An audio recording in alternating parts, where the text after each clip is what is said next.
Texas. It's a little town 45 minutes north of Houston, Texas. I went to Montgomery High School and we had a class of about 450 seniors who graduated with me. Again, it was a really small town, so everybody literally knew each other. I was actually on the yearbook staff, and that's kind of where I started all this creativity stuff, and I was also part of the video announcements that we do at our high school, and I even started recording the high school football games my junior and senior year and made promo videos for them.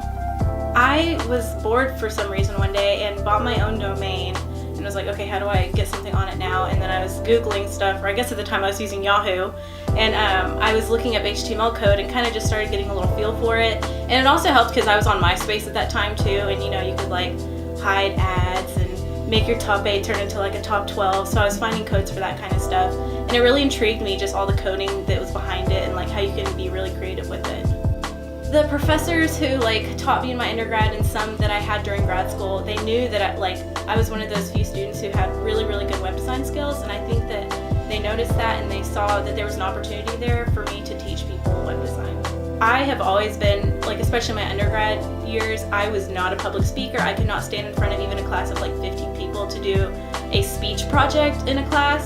And so whenever they offered me that, I was like, absolutely not, like there's no way I could do that. And then after the first year, doing the FDON labs, I got a little bit better, and then eventually after a semester of teaching web design, I got like really, really comfortable with it, and then finally it's just kind of like natural. I think I am a whiz at troubleshooting skills now because I have to look at 40 students' code each week, and they're saying, hey, this is broken, why isn't this working? And I have to say, okay, hold on, let me look, even though it's not my code, and I have to go in and like really dig in and find out what's going on with this. So I definitely think that my skills have gotten a lot better being a teacher, and again, I learn things all the time, even from my students sometimes. A year ago, I was part of the South by Texas State program, which is a grad program at Texas State in the School of Journalism and Mass Communication.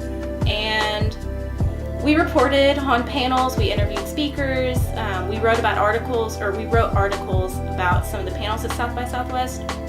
And during the time, I did a preview on a speaker from Adobe who I was really interested in. I was really interested in the panel, and I was like, I need to like interview this guy and I need to get some information about this. And we kind of became good friends after that, and then we like met up at South by Southwest and like we met each other in person. I was like, hey, I interviewed you like a few months ago. And one of the final projects in that class was that you have to propose a South by Southwest panel. So if you were going to actually submit something, what would it be? And so I did it on graphic design, and since he was a graphic designer at Adobe, I was like, what better person to put down on this proposal that I was making. So whenever I turned it in, my professor was like, you have to turn this in, like you really have to submit it to South by Southwest, this is awesome. And I was like, oh, I don't know, like I'm kind of nervous, but I did anyways. I submitted it, and then whenever it got approved, I was like, oh my god, I'm gonna be speaking at South by Southwest, like that's so crazy. I'm only 23 years old, and that's just like really weird. I would never see myself doing that. I only speak in front of like 20 people a week. Sara, as I mentioned before, is just a strong problem solver, and that's the key thing in any coding or web design project, and especially if you're teaching. You have to be able to solve a student's problem, your own problem. You have to be able to get to the heart of that. You have to be able to troubleshoot, and you have to not let go.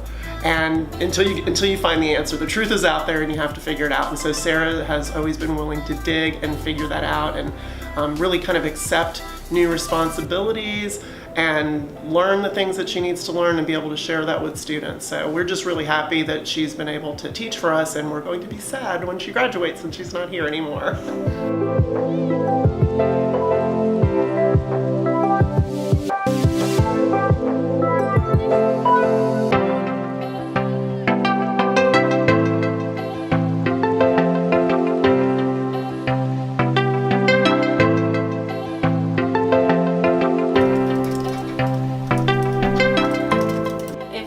Messes up my code, Command Z is my best friend.